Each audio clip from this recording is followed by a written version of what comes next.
दोस्तों, अगर आप किसी भी एग्जाम की तैयारी कर रहे हैं तो स्टैटिक जीके का काफी महत्व है। और आज का जो टॉपिक है वो है गवर्नर, गवर्नर जनरल और वाइसराय। और यहाँ से भैया 4 से 5 क्वेश्चन आ ही जाता है। फुल डिटेल के साथ पढ़ने वाले हैं, यानी ए से लेके जेड तक पूरा का पूरा क्लियर करने वाले हैं। बहुत से बच्चे ऐसे कहते हैं भैया मॉक टेस्ट करना है सर, लेकिन भाई मॉक टेस्ट तब करिए जब आप अच्छी तरह से पढ़ लें, यानी किसी भी लेसन को पूरा विस्तार से पढ़ना चाहिए। और इसीलिए मैं लेकर आया हूँ। तो चलिए फिर शुरू करते हैं। लेकिन आपको पता है ना, भोज शुरू करने से पहले स्टार्टर की जरूरत होती है। आपने देखा होगा कि बहुत सारे क्वेश्चन आते हैं कि बंगाल के प्रथम गवर्नर कौन थे, बंगाल के प्रथम गवर्नर जनरल कौन थे, तो भारत के पहले गवर्नर जनरल कौन थे, इस तरह का क्वेश्चन आता है। तो उसके लिए ना बस एक लाइन याद कर लीजिए, काहो बिल्ली मौसी। ठीक, तो काहो बिल्ली मौसी में देखिए, काहो जो आप देख रहे हैं ये का से हो जाएगा क्लाइव। अब क्लाइव क्या थे? बंगाल, बंगाल के प्रथम गवर्नर। उसके बाद हो से हो जाएगा हेस्टिंग, यानी वारेन हेस्टिंग। और ये क्या थे? बंगाल के प्रथम गवर्नर जनरल। ठीक, तो ये जो काहो जो है पूरा का पूरा बंगाल पर हो गया। अब आते हैं बिल्ली। बिल्ली से बी से हो जाएगा विलियम बेंटिक, जो भारत के प्रथम गवर्नर जनरल थे। और ली से हो जाएगा लॉर्ड कैनिंग, ये क्या थे? भारत के प्रथम वायसराय। यानी हम कह सकते हैं बिल्ली जो है पूरा का पूरा भारत पे डेडिकेट हो गया। अब बात करें मौसी, है ना, तो मौ से हो जाएगा माउंटबेटन, तो स्वतंत्र भारत के प्रथम गवर्नर थे या अंतिम वायसराय कह सकते हैं। और सी से हो जाएगा सी राजगोपालाचार्य, तो स्वतंत्र भारत के प्रथम भारतीय गवर्नर थे। ठीक, तो इस तरह के क्वेश्चन आते हैं, मैंने इसलिए स्टार्टर दे दिया है। अब चलते हैं, पूरा का पूरा भोजन करते हैं। तो पहला नंबर आता है लॉर्ड क्लाइव का, है ना। लॉर्ड क्लाइव जो है भाई बंगाल के प्रथम गवर्नर थे। और आपको पता है कि भाई इन्हीं के शासन काल में पलासी का युद्ध हुआ सिराजदौला के साथ, है ना। और उसके बाद पूरा का पूरा बंगाल जो है अंग्रेजों के अधीन हो गया। ऐसे सिराजदौला के हारने के बाद जाफर गद्दी पर बैठे थे, फिर भी आप इनडायरेक्टली कह सकते हैं कि अंग्रेजों का अधिकार हो गया था। तो यहाँ पे देखिए, कहा जाता है कि भाई प्रथम गवर्नर नियुक्त हुए और भारत में अंग्रेज शासन की स्थापना का निर्णायक माना जाता है इनको, क्योंकि प्लासी का युद्ध जीते थे ये। देखिए यहाँ पे प्लासी का युद्ध इन्हीं के शासन काल में हुआ। फिर उसके बाद कहा जाता है ना कि मीर जाफर से 20 लाख रुपया लेके फिर वो इंग्लैंड चले गए। ठीक, तो फिर जाफर के जो दामाद थे मीर कासिम गद्दी पर बैठे थे, जिसको 1760 की क्रांति कहते हैं, है ना। तो 1760 के समय लॉर्ड क्लाइव नहीं थे यहाँ पे, याद रखिएगा। 1760 में वेंसी टाट थे। ठीक, 1760 से लेकर बक्सर के युद्ध तक मान सकते हैं, वेंसी टाट। ये क्वेश्चन आता है, याद रखिएगा। उसके बाद कहा जाता है फिर दोबारा आए, और जब बक्सर के युद्ध के बाद जब 1765 में एक संधि हुई थी, इलाहाबाद की संधि, एक नहीं दो हुई थी। तो पूरा इतिहास तो बाद में पढ़ेंगे, पहले इसको देख लेते हैं। तो यहाँ पे देखिए इलाहाबाद की संधि हुई थी, और उसके बाद बंगाल में द्वैत शासन, है ना, द्वैत शासन की नींव रखे थे। द्वैत शासन का मतलब होता है राजस्व पुलिस जो है, राजस्व और पुलिस विभाग जो है वो अंग्रेजों का अधीन हो जाएगा, और राज्य का नियंत्रण राजा के हाथ में हो जाएगा। यानी कार्य का 2 भागों में बंटवारा। यहाँ पे राजा का ही नुकसान होने वाला था। तो द्वैत शासन को लागू करने वाले कौन थे? तो लॉर्ड क्लाइव। यहाँ पे कह सकते हैं द्वैत शासन के दौरान क्लाइव ने, ऐसे यहाँ पे ये वाला थोड़ा सा ये है, उस समय आपको ये थे अंग्रेज थे, उतना नहीं पूछता है। उसके बाद बात करते हैं द्वैत शासन के दौरान कंपनी के अधिकारियों में व्याप्त भ्रष्टाचार को कम करने के लिए क्लाइव ने एक सोसाइटी ऑफ ट्रेड की स्थापना की थी। भ्रष्टाचार तो होना ही होना है। अगला बात करते हैं वारेन हेस्टिंग। तो वारेन हेस्टिंग के समय क्या हुआ था खास बात? तो भाई रेगुलेटिंग एक्ट पास हुआ था, है ना। रेगुलेटिंग एक्ट पास हुआ था, और यहाँ पे कहा जाता है कि भाई कलकत्ता में सुप्रीम कोर्ट की स्थापना हुई थी, जिसके पहले जज थे इम्पे नाम के जज थे। इम्पे बड़ा आसान भाषा इसलिए सबको याद हो जाता है, साथ में 2 और जज थे। तो पहले जो जज थे वो इम्पे थे, और भारत में कलकत्ता में सुप्रीम कोर्ट की स्थापना हुई थी। किस एक्ट के द्वारा? तो रेगुलेटिंग एक्ट के द्वारा। कब आया था ये? तो 1773 के बीच। अब आता है कि भाई इसी समय, इन्हीं के शासनकाल के समय एशियाटिक सोसाइटी ऑफ बंगाल की स्थापना हुई थी। एक संस्था है, उसी की स्थापना हुई थी। इन्हीं के समय पिट्स इंडिया एक्ट भी आया था। उसके बाद कहा जाता है कि शाह आलम द्वितीय को दी जाने वाली मुगल पेंशन बंद कर दी गई। देखिए क्लाइव ने इलाहाबाद की संधि में, कहा था भैया आपको पेंशन मिलेगा। तो पेंशन दिया जा रहा था, लेकिन वारेन हेस्टिंग आए तो उन्होंने पेंशन बंद करवा दिया। उसके बाद कहा जाता है कि बंगाल गजट पहला भारतीय समाचार पत्र है जो आता है बंगाल गजट, जिसके संपादक थे जेम्स हिक्की, है ना। और ये शुरुआत कब हुआ था तो 1780 में। 1780 में। एक चीज और बता दूं मैं कि क्वेश्चन में बहुत बार पूछता है कि भारत का पहला समाचार पत्र कौन सा है, तो बंगाल गजट, संस्थापक मतलब हिक्की। अब आते हैं, ये देखिए यहाँ पे देखिए क्वेश्चन, रिंग फेस नीति लागू करने वाला कौन था, तो वो थे वारेन हेस्टिंग। रिंग फेस का मतलब ये हुआ कि वित्तीय सुरक्षा प्रदान करना, यानी कुछ ऐसी वित्तीय सुरक्षा जो घाटा ना हो और उसको एक अलग गतिविधियों से अलग करके रखना, तो ये वारेन हेस्टिंग ने शुरू की थी। उसके बाद देखिए कलकत्ता में मदरसा की स्थापना किसके शासनकाल में हुआ, तो वारेन हेस्टिंग के शासनकाल में हुआ। कब हुआ, तो 1780 में। देखिए अभी क्या नाम है, आलिया विश्वविद्यालय। देखिए नाम भी कितना अच्छा, आलिया, आगे भट्ट नहीं लगा हुआ है ना। अगला बात करते हैं इन्हीं के बारे में कि इन्होंने अमीनी आयोग का गठन किया था। दस्तक प्रणाली जो पहले होते थे उसको समाप्त कर दिया गया। और यहाँ पे देखिए भगवत गीता का अनुवाद भी हुआ था। किसने किया था, तो चार्ल्स विल्किस ने, और इन्हीं के शासनकाल में हुआ था। उसके बाद देखिए इन्होंने बंगाल की राजधानी कलकत्ता को भारत की राजधानी घोषित कर दिए, और इसी समय से भाई कलकत्ता भारत की राजधानी हो गई।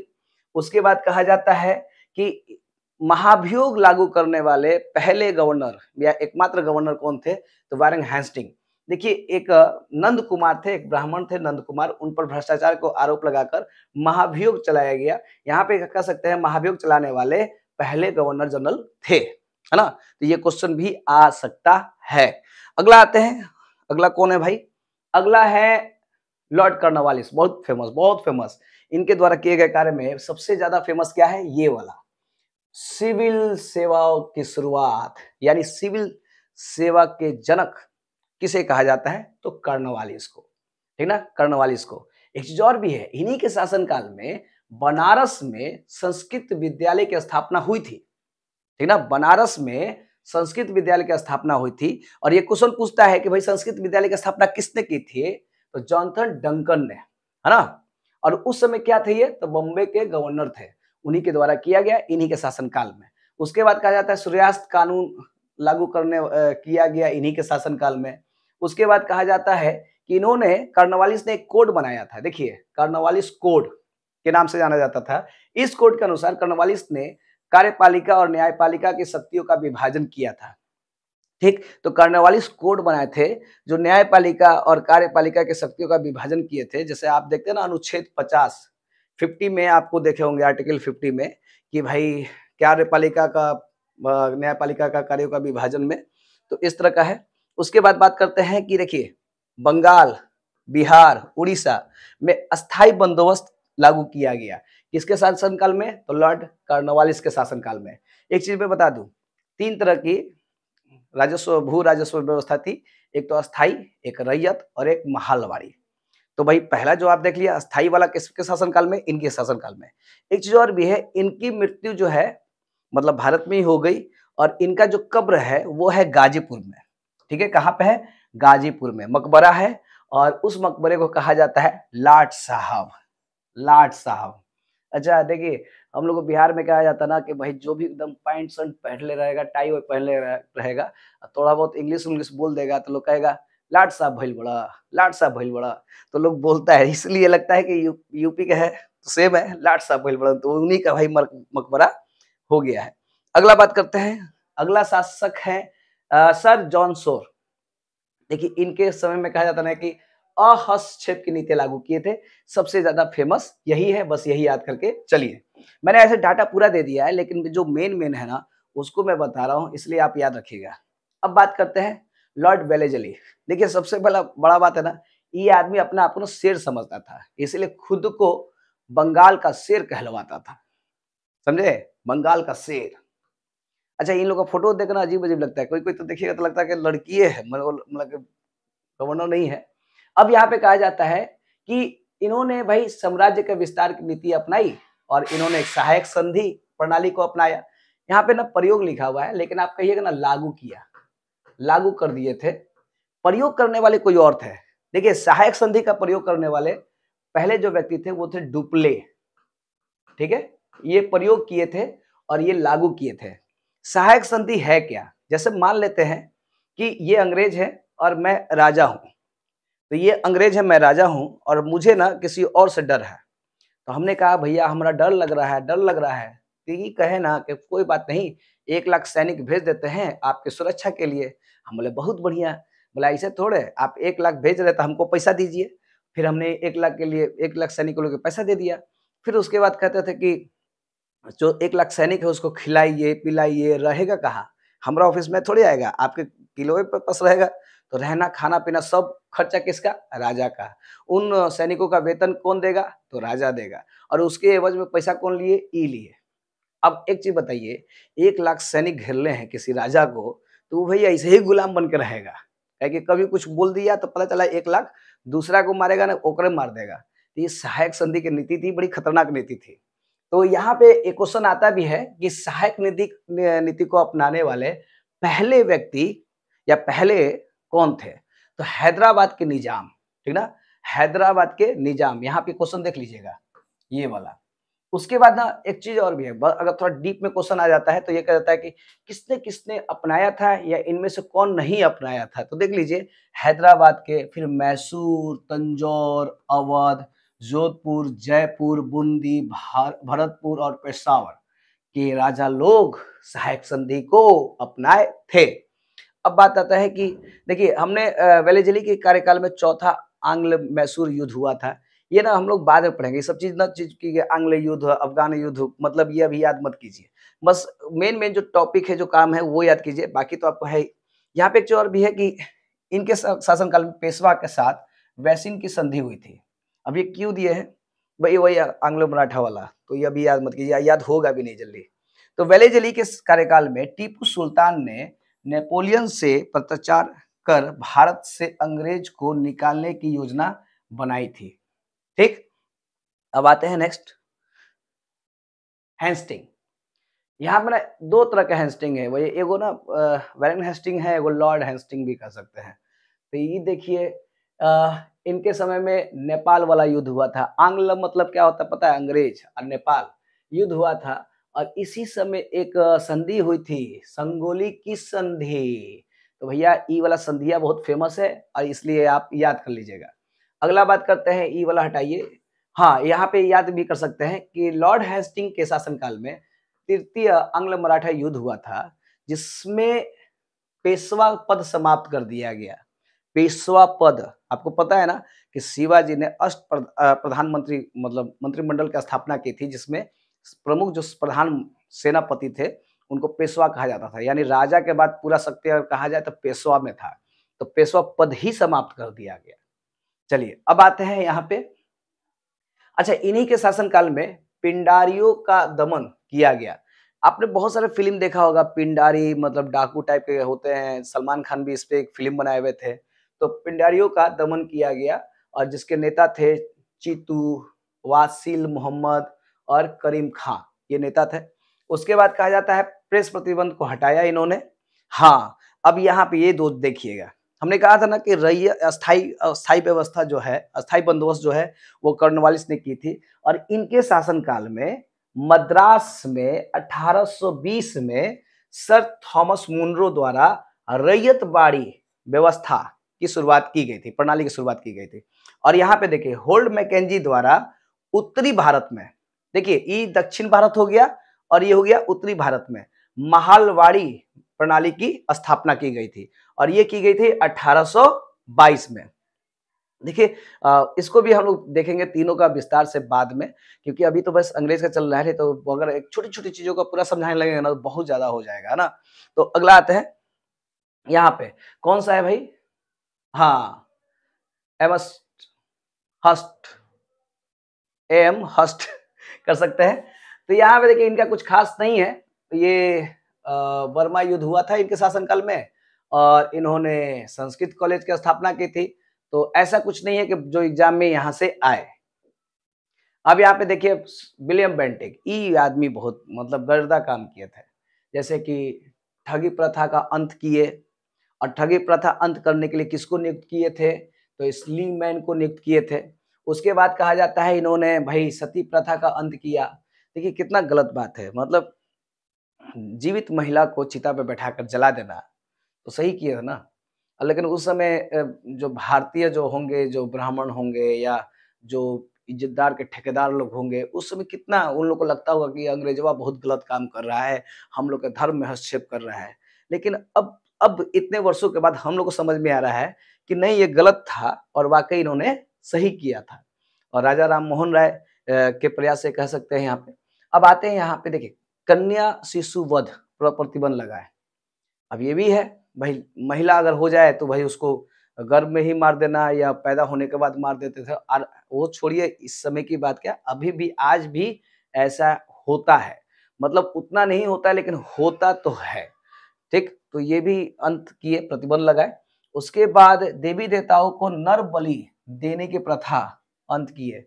देखिए भाई नर बलि, पहले लोग कहते थे कि पहले के ज़माने में कोई पुल बनता था, कोई बड़ा-बड़ा इमारत बनता था, तो वहाँ पे किसी बच्चे को या किसी को भी पूजा-वूजा करके माला-वाला पहना के बोलता था सब कि ब बचवा पुलवा सँभाल देबा ना? तो बोला हाँ, सँभाल लेम, और फिर काट दिया जाता था और फिर वहीं पे दफना दिया जाता है।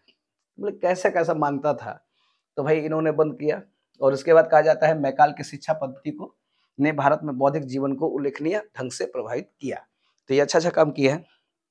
अगला बात करते हैं सर मेटकॉफ। इन तो भैया प्रतिबंध हटा दिए थे, इसीलिए इनको प्रेस का मुक्तिदाता कहा जाता है। अगला है ऑकलैंड। ऑकलैंड में ये है कि भाई देखिए प्रथम अफगान युद्ध हुआ था। रंजीत सिंह और अफगान शासक शाह शुजा से मिलकर त्रिपक्षीय संधि हुई थी ऑकलैंड की। ये भी नहीं आएगा। अगर हम बात करें तो यहाँ पे एक चीज कर सकते हैं, ये वाला जीटी रोड, जीटी रोड का मरम्मत कराए थे। और यहाँ पे देख रहे हैं शेरशाह के द्वारा बनाया गया। ऐसे तो भाई आज तक इसमें कहीं किताबों में दे ले नहीं कि कौन बनाया था, क्योंकि बहुत सारी किताब में देता है शेरशाह खुद मरम्मत किए थे। और फिर उसके बाद ही मरम्मत किए हैं। तो किसने बनाया है?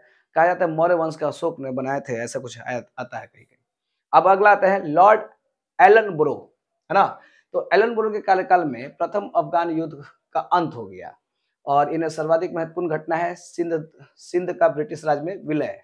हटाइए, सबसे ज्यादा महत्वपूर्ण पता है ये वाला है, दास प्रथा का अंत। ठीक, ठगी प्रथा का, नरबली प्रथा का और सती प्रथा का उ, और ये दास प्रथा का ई। हाँ, लॉर्ड हार्डिंग। तो यहाँ पे इनके बारे में ये वाला याद रख सकते हैं कि प्राचीन स्मारकों के संरक्षण के लिए किया जाने वाला कार्य इन्होंने किया और स्मारकों की सुरक्षा का प्रबंध भी किया इन्होंने। तो इनका उतना नहीं आएगा। डलहौजी, यार भैया देखिए इनका बहुत आता है। डलहौजी का अगर बात करें तो इन्होंने एक नीति लागू किया था जिसको बोलते हैं व्यापगत नीति या अपहरण नीति। ठीक, या हड़पने की नीति कह सकते हैं।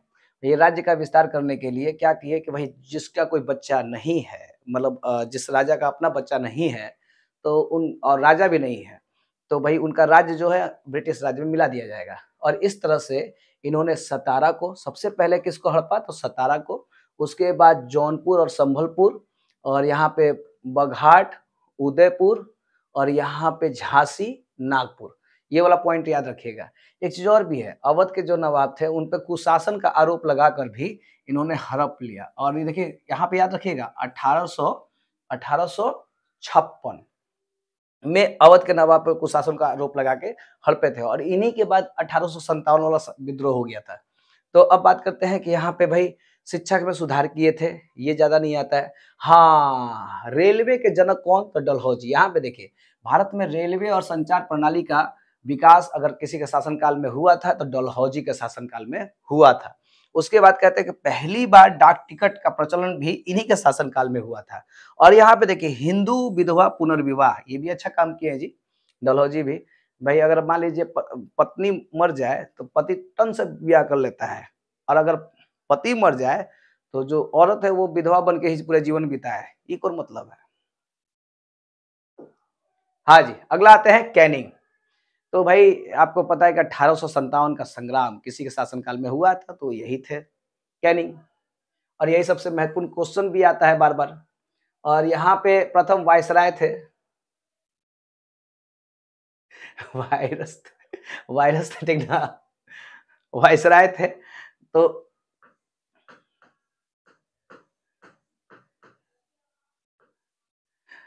अगला बात करते हैं कि लंदन विश्वविद्यालय की तर्ज पर इन्होंने कलकत्ता, मद्रास, बम्बई में विश्वविद्यालय की स्थापना भी की है, अच्छा काम किए। नील विद्रोह भी इनके शासनकाल में हुआ था। तो मेन इनका ज्यादातर आता है 1857 के समय कौन थे? अच्छा हाँ, अंतिम गवर्नर जनरल थे और पहले वाइसराय थे, यही थे, इसीलिए एग्जाम में आते हैं। हाँ, एल्गिन। हाँ जी, यहाँ पे देखिए वहाबी आंदोलन को समाप्त करने वाले यही थे। वहाबी आंदोलन बड़ी फेमस है, तो हम बता देते हैं कि उसका प्रमुख केंद्र पटना में था। आसान वाला बता दिए। थोड़ा ये बताइए कि वहाबी आंदोलन के संस्थापक कौन है? कमेंट करके बताइएगा। अगला बात करते हैं सर जॉन लॉरेंस। देखिए यहाँ पे देखिए इन्होंने हस्तक्षेप ना करने की नीति का पालन किया और मतलब हस्तक्षेप नहीं करेंगे और यहाँ पे दूरसंचार व्यवस्था लागू हुआ। बाकी मेन आप अगर याद रख सकते हैं तो कलकत्ता, बम्बई और मद्रास में उच्च न्यायालय की स्थापना किसके शासनकाल में हुआ? तो इन्हीं के शासनकाल में हुआ। अब आते हैं लॉर्ड मेयो। हाँ जी, लॉर्ड मेयो। लॉर्ड मेयो को सबसे ज्यादा पता क्या आता है? भैया जनगणना की शुरुआत सबसे पहले किसके शासनकाल में हुआ? तो ये देखिए 1871 में जनगणना की शुरुआत सबसे पहले लॉर्ड मेयो के शासनकाल में हुआ था। और अगर हम बात करें तो भाई भारतीय सांख्यिकी बोर्ड की भी स्थापना इसी के शासनकाल में हुआ। मेयो कॉलेज भी आपको है अजमेर में, राजस्थान में। लेकिन हाँ, इनकी हत्या भारत में हुई थी, अंडमान में। देखिए अंडमान निकोबार जो आप सुने हैं, जानते भी हैं, वहां के एक कैदी थे शेर अली अफरीदी। कहा जाता है ना कि भाई समूह का सोचे ना कि थोड़ा बस्ती उस्ती घूम ले, समझे? तो अंडमान में बस्ती उस्ती घूमने गए, वहीं पे जो शेर अली अफरीदी थे वो बस चकुआ निकाले मारे खप खप खप खत्म। तो बड़ा बड़ा बात है जी। भाई वायसराय की हत्या छोट मतलब नॉर्मल एक व्यक्ति कर देना। देख रहे हैं मूंछ कैसे रख ले हैं। हाँ, अगला है यहाँ पे देखिए लॉर्ड नॉर्थ ब्रुक। ये देखिए ये ज्यादा कुछ खास नहीं है। हाँ, ये आप कह सकते हैं कुक का आंदोलन। पंजाब में कुक का आंदोलन हुआ था इन्हीं के शासनकाल में। और कुक का आंदोलन को लाने वाले या प्रवर्तक कौन थे? तो बाबा राम सिंह। ठीक। हाँ, ये भी है कि इनके शासनकाल में प्रिंस ऑफ वेल्स एडवर्ड तृतीय भारत की यात्रा किए थे। हाँ जी, अगला है लॉर्ड लिटन। लॉर्ड लिटन की बात करें तो ये क्यों फेमस है पता है? इनके इन्होंने वो किया था, क्या बोलते हैं, वर्नाकुलर प्रेस एक्ट लागू किए थे, यानी प्रेस पे प्रतिबंध लगा दिए थे। तो यहाँ पे देखते हैं कि ब्रिटेन की राजकुमारी महारानी विक्टोरिया को केसरे हिंद की उपाधि दिए। ठीक, केसरे हिंद की उपाधि तो भैया गांधी जी को भी मिला है। और ये वर्नाकुलर प्रेस एक्ट पारित किए थे 1878 में। यहाँ पे कहा जाता है जिसे एस एन बनर्जी ने आकाश से गिरे वज्रपात की संज्ञा दी, यानी मतलब बिजली ना गिरता है वही वाला। उसके बाद कहा जाता है कि बहुत बढ़िया कवि भी थे, लेखक भी थे। देखिए कवि थे, लेखक थे, अब प्रेस में लगा प्रतिबंध लगा दिया, छपना नहीं चाहिए जी। और विद्वानों के बीच इन्हें ओवन मेरेडिथ के नाम से जाना जाता है। और बाकी अकाल आयोग का भी गठन किए थे। और एक चीज और देखिए, ये जो सिविल परीक्षा में अगर भाग लेना है तो 21 से घटाकर 19 वर्ष कर दिए थे प्रवेश, या मतलब हाँ, अगर मान लीजिए कोई 21 वर्ष में हुआ तो ना, कुछ ऐसा ही। अगला बात करते हैं लॉर्ड रिपन। ये बहुत अच्छे थे, इन्हें भारत का उद्धारक कहा जाता है। और नाइटिंगेल ने कहा था कि भारत के उद्धारक हैं। कैसे उद्धारक हैं? कि पहला कारखाना अधिनियम लाए, वर्नाकुलर प्रेस एक्ट जो लागू किए थे लिटन साहब, इसको समाप्त कर दिए। उसके बाद कहा जाता है कि स्थानीय स्वशासन का जनक किसे कहा जाता है? इन्हें ही कहा जाता है। इल्बर्ट बिल विवाद किसके शासनकाल में हुआ था? इनके शासनकाल में हुआ था। अब इल्बर्ट बिल विवाद थोड़ा बहुत समझ लीजिए। जैसे मान लेते हैं एक ऐसा अधिनियम पास हुआ जिसमें मान लो अगर भारतीय जज हैं तो भारतीय जज किसके खिलाफ वो निर्णय करेंगे, मतलब किसके विरुद्ध? तो भाई अगर भारतीय जज है तो सिर्फ भारतीयों का ही निर्णय सुनेंगे क्या? वो अंग्रेजों का नहीं सुन सकते हैं? तो ऐसा था कि उनको अंग्रेजों को सुनने का अधिकार नहीं था। तो यहाँ पे कह दिया गया कि भारतीय जज भी अब अंग्रेजों का केस पर निर्णय दे सकते हैं और इस पे अंग्रेज लोग बोला करना ऐसे कैसे, भारतीय हमारा गुलाम है लोग और वो लोग हम लोग को निर्णय सुनाएगा, अब हम लोग उनके सामने यस मिलोट मिलोट करेंगे, ऐसा टाइप का हो गया, पूरा अंग्रेजों ने विवाद कर दिया। तो उसको बोलते हैं इल्बर्ट बिल। अब दूसरा है कि पहली बार पूर्ण जनगणना, देखिए जनगणना की शुरुआत तो लॉर्ड मेयो ने किया था, लेकिन दशकीय जनगणना की शुरुआत बढ़िया से लॉर्ड रिपन किए थे। उसके बाद इन्होंने सिविल सेवा में अधिकतम आयु 19 से घटाकर बढ़ाकर 21 वर्ष कर दिया। अधिकतम आयु है। जैसे बात सोचिए, जगह अभी आज के डेट में 21 से 30 तक पहुंच जाता है, ठीक। और अगर मान लेते हैं कि अधिकतम आयु दे दिया है 19 वर्ष, तो तैयारी कब करेगा जी? तो 15 वर्ष में तैयारी करेगा, 16 में निकलेगा, तब अधिकतम आयु प्रवेश हो जाएगा। मतलब ये ठीक काम कर रहा था। अगला बात करते हैं लॉर्ड डफरिन, डफली वाले, इनका क्वेश्चन आता है भारतीय राष्ट्रीय कांग्रेस, है ना, भारतीय राष्ट्रीय कांग्रेस का स्थापना किसके शासनकाल में? तो डफरिन के शासनकाल में। इतने याद कीजिएगा, ज्यादा अच्छा है। अगला है लॉर्ड लैंसडाउन। इनके नाम से उत्तराखंड में शहर भी है जी, लैंसडाउन के नाम से। अब देखिए, अफगानिस्तान और भारत के बीच में वो रेखा खींचा गया है, डुरंड रेखा। वो किस, अब तो पाकिस्तान के बीच हो गया लगभग। तो डुरंड रेखा जो है किसके शासनकाल में खींचा गया? तो लैंसडाउन के शासनकाल में, ठीक। बाकी इनका और कोई फेमस नहीं है। एलिंग द्वितीय, यहाँ पे देखिए इनके शासनकाल में कह सकते हैं कि एक महाराष्ट्र कांड हुआ था जिसमें चापेकर बंधु थे, जिसमें 2 प्लेग अधिकारी थे, रैंड और अगस्टन ऐसे नाम के थे, जो प्लेग अधिकारी थे। क्या था ना कि प्लेग हो गया था तो लोग बस्ती में घुस के और प्लेग जो मरीज थे उसको पकड़ के बाहर करते थे। इसी बीच में वो औरतों के साथ मतलब गलत व्यवहार करते थे। तब जो चापेकर बंधु हैं उन्होंने हत्या कर दी थी। तो ये बड़ा फेमस कांड है। और इसी समय जो बाल गंगाधर तिलक हैं उन्होंने कहा कि भैया ये अधिकारी का हत्या जैसे शिवाजी ने अफजल खां की थी वैसे ही हत्या थी। और इसी कारण अंग्रेजों ने जो बाल गंगाधर तिलक जी को कैद में डाल दिया। और ये भी कहा जाता है कि राजनीतिक कारण के कारण जेल जाने वाला कोई व्यक्ति थे, पहले व्यक्ति, तो बाल गंगाधर तिलक थे। तो बड़ा फेमस कांड है ये। अगला बात करते हैं लॉर्ड हार्डिंग सेकंड। तो भाई लॉर्ड हार्डिंग का शासनकाल में ना, कर्जन कहा गया जी?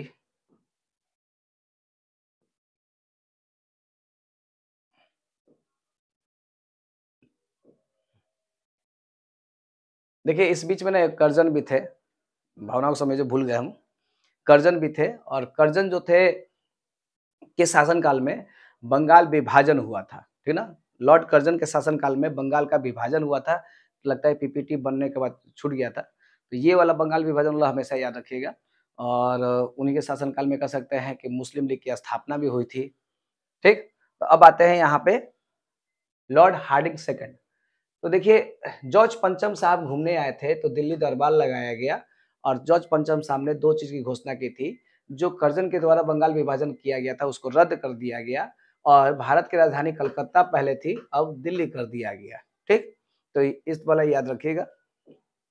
अगला बात करते हैं चैम्सफोर्ड। देखिए चैम्सफोर्ड यहाँ पे याद रखिएगा 1916 से लेकर 1921 तक था।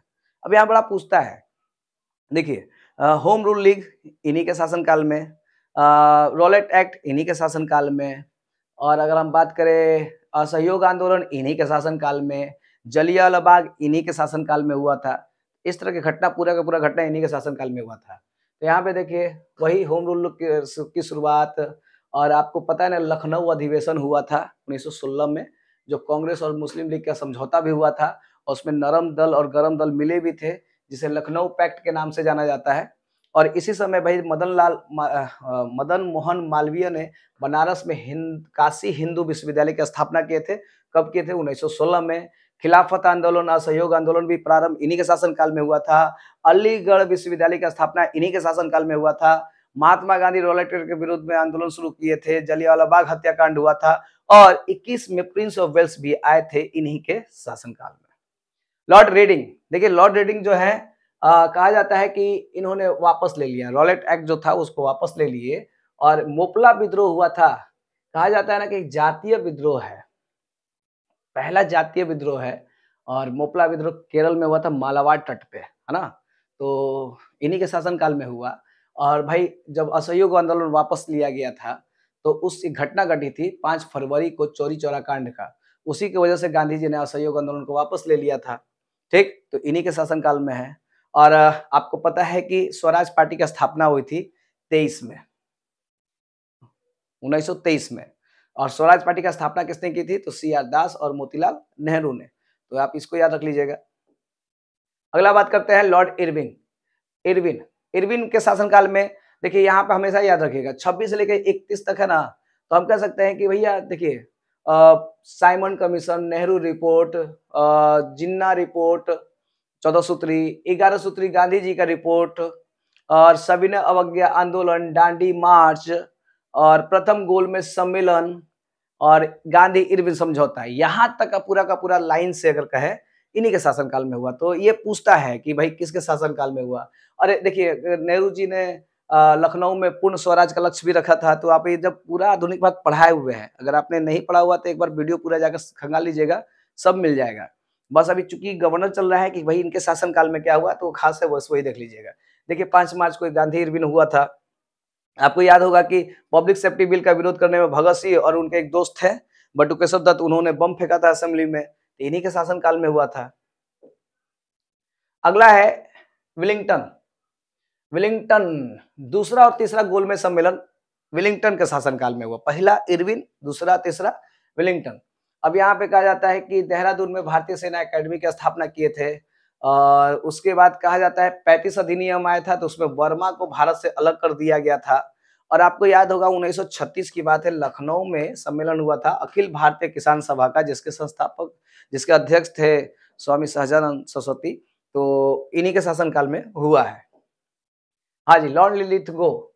हाँ, अभी देखिए 38 से 39। तो यहाँ पे कहा जाता है कि जब एक अधिवेशन हुआ था, त्रिपुरी अधिवेशन, उसमें सुभाष चंद्र बोस ने इस्तीफा दे दिया था क्योंकि पटाभी सीतारामैया को हराए थे और पटाभी सीतारामैया के जो समर्थक थे गांधी जी थे, मतलब गांधी जी ने उनको उस पद के लिए लड़ाया था। तो भाई वो हार गए, तो बाद में सुभाष चंद्र बोस ने उस कांग्रेस के अध्यक्ष पद से इस्तीफा दे दिया था।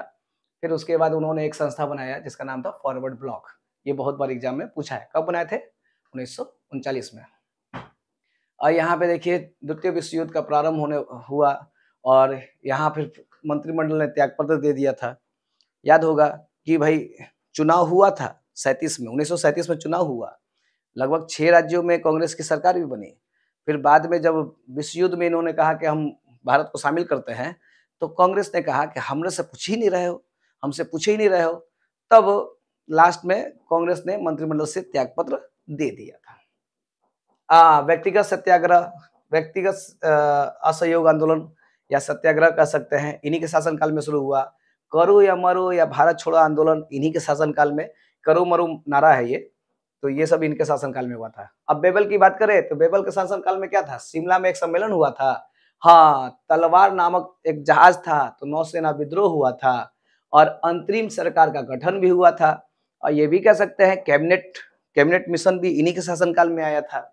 और उस समय ब्रिटेन के प्रधानमंत्री कौन थे? तो एटली थे और भारत को स्वतंत्र करने की घोषणा भी की गई थी। लास्ट आपको पता है कि अंतिम वायसराय यही है और विभाजन के समय यही थे, यानी 3 जून वाला योजना घोषणा किए थे। और बाकी आपको पता ही है कि आगे भारत और पाकिस्तान में विभाजन हो गया और देश हमारा आजाद भी हो गया। और लास्ट में आपके कौन थे? तो चक्रवर्ती राजगोपालाचारी जी। और ये भारत की स्वतंत्रता के बाद 48 में चक्रवर्ती राजगोपालाचार्य को स्वतंत्र भारत का पहला गवर्नर जनरल बनाया गया। ये पूरा का पूरा डाटा है, आपको मिल जाएगा, ठीक ना? और मतलब इसको अच्छी तरह से पढ़ लीजिएगा, आपके काम आएगा, ठीक है? तो 1-2 बार रिवीजन कीजिएगा तो हो जाएगा। उसके बाद जानते क्या कीजिए, लुसेंट का या क्रॉनिकल का क्वेश्चन बैंक ले लीजिए। पुरातन है बड़का, उसका पूरा का पूरा जो गवर्नर जनरल का जितना क्वेश्चनवा है ना रट लीजिए, एक बार पढ़ लीजिए और उसके बाद सारा क्वेश्चनवा को एकदम टुक-टुक मारिए, तब तो मज़ा कुछ और है और आसानी से आपको याद भी हो जाएगा, ठीक है? तो कैसा लगा हो बता दीजिएगा, बहुत मेहनत की है पीपीटी बनाने में और आपका लाइक और आपका कमेंट थोड़ा मनोबल बढ़ाता है। चलिए फिर मिलते हैं नेक्स्ट वीडियो में, आज के लिए करते हैं, जय हिंद।